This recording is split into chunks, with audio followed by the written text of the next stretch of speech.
ಜೈ ಶ್ರೀಕೃಷ್ಣ. 4 ಜನಕ್ಕೆ ಸಹಾಯ ಮಾಡುವ ಗುಣ ನಿನ್ನಲ್ಲಿದ್ದರೆ ನೀನು ಯಾವ ದೇವಾಲಯಕ್ಕೂ ಹೋಗಬೇಕಾದ ಅವಶ್ಯಕತೆ ಇಲ್ಲ. ಆ ದೇವರೇ ನಿನ್ನ ಹುಡುಕುತ್ತಾ ನಿನ್ನ ಮನೆಗೆ ಬರುವನು. ವಿನಾಕಾರಣ ನಿನ್ನನ್ನು ನಿಂದಿಸುತ್ತಾರೆಯೇ, ನಿಂದಿಸಲಿ ಬಿಡು. ಮನ ಬಂದಂತೆ ಕೂಗಾಡಲಿ ಬಿಡು, ಸುಮ್ಮನಿದ್ದು ಬಿಡು. ಅವರವರ ಬುದ್ಧಿ ಅವರವರ ಹೆಗಲಿಗೆ.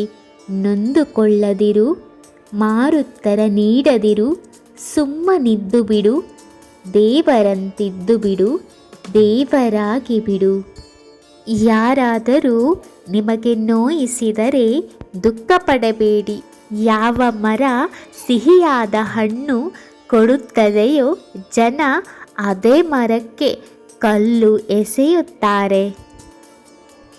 ಭಯಪಟ್ಟು ಕುಳಿತುಕೊಂಡರೆ ಬದುಕುವುದು ಅಸಾಧ್ಯ. ತಪ್ಪೋ ಸರಿಯೋ ಹೆಜ್ಜೆ ಹಾಕಿ ನೋಡು.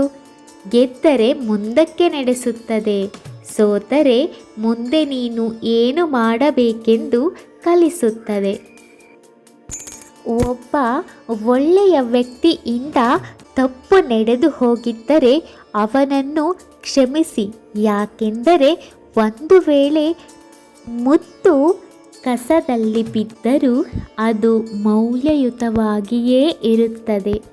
ಬದುಕು ಯುದ್ಧಭೂಮಿಯಾಗಿದೆ. ಕಾಲ ಕೆಳಗಿನ ನೆಲ ಕುಸಿದು ಬಿದ್ದರೂ ಯಾರಿಂದಲೂ ಏನನ್ನು ಬಯಸದೆ, ಯಾರಿಗೂ ಹೆದರದೆ ಮುನ್ನುಗ್ಗಿ. ನಿಜವಾದ ಮಿತ್ರರು ಜಗಳ ಆಡಿದರೂ ದೂರ ಹೋಗಲ್ಲ. ಆದರೆ ಮಿತ್ರರಂತೆ ನಟಿಸುವವರು ನಸು ನಗುತ್ತಲೇ ಬೆನ್ನಿಗೆ ಚೂರು ಹಾಕಿಬಿಡುತ್ತಾರೆ. ಕಾಲ ಯಾರ ಸ್ವತ್ತು ಅಲ್ಲ. ನೊಂದವರಿಗೂ ನೋಯಿಸಿದವರಿಗೂ ಒಂದಲ್ಲ ಒಂದು ದಿನ ಮಾಡಿದ ಕರ್ಮಕ್ಕೆ ತಕ್ಕ ಫಲ ಸಿಕ್ಕೇ ಸಿಗುತ್ತದೆ. ನಿನ್ನನ್ನು ಕಳೆದುಕೊಳ್ಳಲು ಯಾರು ಭಯಪಡುತ್ತಾರೋ, ನಿನ್ನ ಮಾತಿಗೆ ಯಾರು ಗೌರವ ಕೊಡುತ್ತಾರೋ ಅಂತಹವರನ್ನು ಪ್ರೀತಿಸು. ಆಗಲೇ ಆ ಪ್ರೀತಿಗೊಂದು ಬೆಲೆ, ಮಾತಿಗೊಂದು ಅರ್ಥ. ಮನಃಶಾಂತಿ ಇಲ್ಲದ ಸಂಪತ್ತು, ಆರೋಗ್ಯವಿಲ್ಲದ ಆಯುಷ್, ಅರ್ಥ ಮಾಡಿಕೊಳ್ಳದ ಸಂಬಂಧ, ಅಕ್ಕರೆ ಇಲ್ಲದ ಬರೀ ವ್ಯಾವಹಾರಿಕ ಸ್ನೇಹ. ಇವುಗಳು ಇದ್ದರೆಷ್ಟು ಹೋದರೆಷ್ಟು. ಒಬ್ಬೊಂಟಿಯಾಗಿದ್ದರೂ ಪರವಾಗಿಲ್ಲ, ನಿನ್ನ ಪಾಡಿಗೆ ನೀನು ಇರು. ನೋಡಲು ಕಣ್ಣಿದೆ ಎಂದು ಖುಷಿಪಡುವ ಮುನ್ನವೇ ಕಂಬನಿಯ ಪರಿಚಯ ಮಾಡುವನು ಆ ಭಗವಂತ. ಎಷ್ಟು ಜನ ಸಂಬಂಧಿಕರಿದ್ದರೇನು, ಗೆಳೆಯರಿದ್ದರೇನು, ಕಷ್ಟ ಕಾಲದಲ್ಲಿ ತೋರಿಸುವ ನಮ್ಮ ಆಪ್ತರು ಯಾರಂತ. ಇದಂತೂ ಕಟು ಸತ್ಯದ ಮಾತಲ್ಲವೇ ಸ್ನೇಹಿತರೆ? ಅಸಹಾಯಕರೆಂದು ತಿಳಿದು ಯಾರ ಹೃದಯಕ್ಕೂ ಅತಿಯಾದ ನೋವು ನೀಡಬೇಡಿ. ಪ್ರತಿಯೊಬ್ಬರಲ್ಲೂ ಪರಮಾತ್ಮನ ವಾಸ ಇರುವುದು ಸತ್ಯ. ಆದರೆ ಅಸಹಾಯಕರಲ್ಲಿ ಪರಮಾತ್ಮ ವಿಶೇಷನಾಗಿರುತ್ತಾನೆ. ಒಂದು ವೇಳೆ ಅವನಿಗೆ ದುಃಖವಾಗಿ ಮೇಲೆ ಎದ್ದರೆ ನಿಮ್ಮ ಸರ್ವನಾಶ ಖಚಿತ.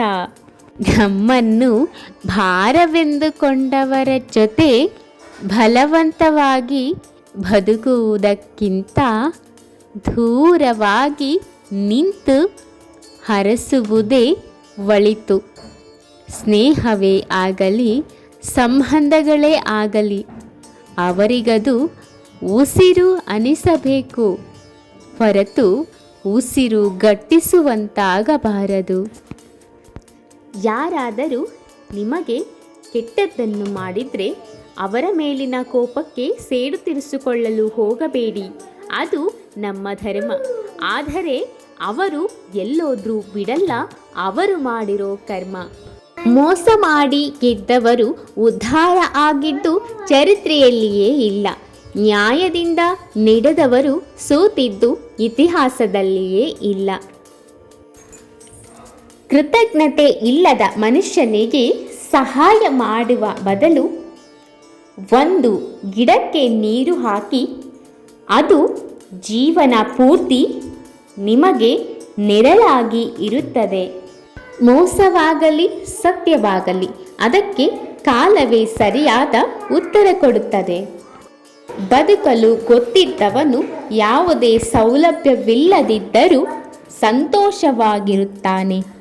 ಬದುಕಲು ಗೊತ್ತಿಲ್ಲದವನು ಎಷ್ಟೇ ಸೌಕರ್ಯಗಳಿದ್ದರೂ ದುಃಖಿಯಾಗಿರುತ್ತಾನೆ. ಅನಗತ್ಯವಾದ ಒಡನಾಟ ಯಾರೆಂದಿಗೂ ಒಳ್ಳೆಯದಲ್ಲ. ಯಾಕೆಂದರೆ ಅವರ ಸ್ವಭಾವಕ್ಕೆ ತಕ್ಕ ಹಾಗೆ ನಾವಿಲ್ಲದಿದ್ದರೆ ನಮ್ಮನ್ನು ಕೆಟ್ಟವರೆಂದು ಭಾವಿಸುತ್ತಾರೆ.